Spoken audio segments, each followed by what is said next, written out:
bonjour. Aujourd'hui, on a le plaisir de recevoir l'auteur et professeur émérite du département d'études en loisirs, culture et tourisme pour son ouvrage « Loisirs et société, traité de sociologie empirique », 3e édition, et c'est paru aux presses de l'Université du Québec. Alors, avec beaucoup de plaisir, nous accueillons Gilles Pronovost. Bonjour, M. Pronovost. Bonjour.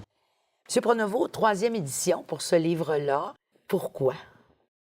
Écoutez, c'est un ouvrage qui avait presque 10 ans d'âge, qui était épuisé. Ça s'est quand même bien vendu parce que c'est un manuel de cours. Alors donc, on m'a demandé et j'ai accepté de me mettre à l'ouvrage et de mettre à jour l'ensemble, surtout des données, parce qu'il y a quand même beaucoup de tableaux graphiques, donc de mettre à jour l'ensemble des données empiriques sur lesquelles s'appuie le livre, et également, bien entendu, de mettre à jour un certain nombre de chapitres, parce que la situation a changé depuis une décennie, bien entendu, notamment en ce qui concerne le travail, la famille, les médias, les générations, les pratiques culturelles, etc. Et particulièrement la partie 5, que vous avez modifiée, que vous avez retravaillée. Voilà. Bien, c'est lié un petit peu au cadre d'analyse de l'ouvrage qui fait référence aux grandes institutions qui forment notre société, le travail, la famille, les structures du temps, les industries, l'école. Et bien sûr, là, ça change beaucoup. Nos systèmes de valeurs sont relativement stables, mais nos institutions, elles, bien sûr, se modifient profondément. Donc, ce sont les chapitres, 4 ou 5 chapitres, qui m'ont demandé qui ont été davantage retravaillés et mis à jour. Alors, vous dites que la précédente édition date déjà de 10 ans, Voilà. C'est ça? Bon, alors j'imagine, avec toute l'arrivée d'Internet, l'arrivée de ces plateformes-là numériques au niveau du loisir, j'imagine que c'est un aspect que vous avez voulu développer davantage, ou en tout cas, du moins, étudier. Oui, c'est tout un défi de mettre à jour un ouvrage qui a déjà une dizaine d'années d'âge quand ça a changé. Mais disons que l'objectif... Ça a changé rapidement. Voilà. Oui. On dit ça, mais quand j'étais étudiant, on disait que ça changeait beaucoup aussi, naturellement. Donc, Alors donc, l'idée générale de l'ouvrage, c'est au fond une introduction systématique à l'étude de la société québécoise, vue sur le plan sociologique, à travers des yeux de sociologues, mais en prenant comme prisme, finalement, d'étude de la société québécoise, l'ensemble des phénomènes qui ont trait au loisir. Donc, le cadre d'analyse reste un peu le même, les grands concepts de sociologie, l'action sociale, les valeurs, les temps sociaux, les institutions demeurent, mais bien entendu, le contenu peut être modifié, change en fonction des changements Par la force sociaux. des choses aussi. Quel portrait vous tracez du Québécois d'aujourd'hui dans ses loisirs? Moi, je me souviens à l'époque, on en avait déjà d'ailleurs parlé. À l'époque, on disait, on va devenir une société de loisirs avec des semaines de 4 jours, où est-ce que la liberté 55 est à travers tout ça. On n'en est pas là. Le travail est encore extrêmement important et les gens travaillent encore beaucoup. Alors donc, il s'est passé quoi pour que finalement cette société-là de loisirs ne se fasse pas?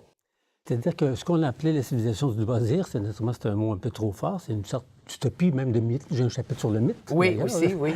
Et l'idée, c'est qu'au fond, dans les années 70-80, l'essentiel des gains en temps de loisir s'est fait dans cette période-là, parce que naturellement, le temps de travail diminue. On est passé de la semaine de 45 heures à 40 heures, à la semaine de 5 jours et demi, à la semaine de 5 jours, à des vacances. Donc, l'essentiel des gains en temps de loisir se sont faits pendant cette période-là. Et donc, c'était les moments les plus euphoriques où on anticipait qu'en l'an 2020, en 2010, là, à nos on portes, serait là, tout on à nos serait comme portes. ça. Ben oui. Naturellement, ça a changé parce que d'abord, l'économie a changé, là, on parle de mondialisation et tout et tout.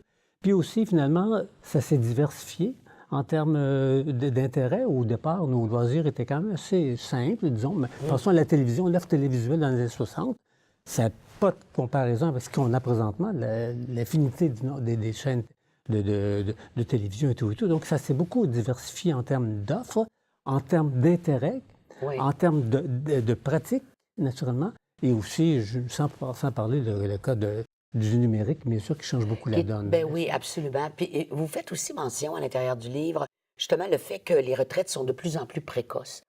Donc, c'est pas rare de voir des gens prendre une retraite avant l'âge de 55 ans ou à 55 ans, pendant qu'ils sont en forme, ils peuvent se le permettre. Donc, j'imagine ça aussi, dans vos recherches, ça augmente le temps de loisir. Oui, bien ça, là-dessus, ça a changé quand même. Effectivement, Liberté 55, c'était le slogan des années 90. Oui.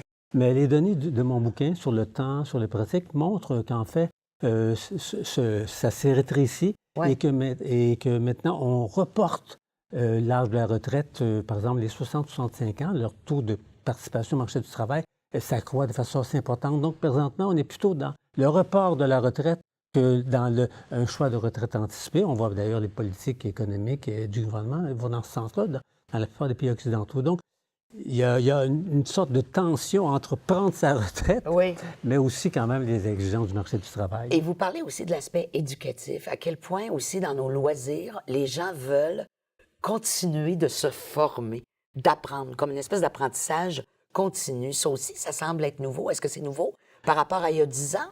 Je ne sais pas dans quelle mesure c'est nouveau, mais c'est clair que de la part des parents ont des attentes éducatives très fortes pour les loisirs de leurs enfants.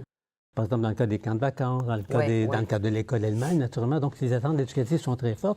Et aussi, on oublie de dire que le loisir, c'est pas uniquement ne rien faire, mais c'est aussi apprendre, lire, écrire, voyager, communiquer, s'intéresser à divers intérêts culturels.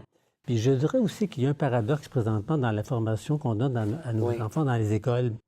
Présentement, la mode, c'est dans une formation mi-temps pédagogique, mi-temps sportif, mi-temps scolaire. Quel paradoxe! Pour apprendre à l'école, maintenant, il faut y mettre presque la moitié du temps consacré au sport ou au loisir. C'est de dire l'importance que prend la façon d'être dans notre temps libre par rapport aux contraintes des institutions. Alors, c'est tout un portrait, finalement, du Québécois, de la Québécoise que vous tracez à l'intérieur à la fois de ses loisirs, mais de ses habitudes de vie, que vous venez de le mentionner. Alors, on invite les gens à consulter ce livre-là. Nous en avons discuté à peine, brièvement, mais les gens pourront en voir et en lire davantage avec votre livre. Merci beaucoup, M. Pronovo. Au plaisir. Merci.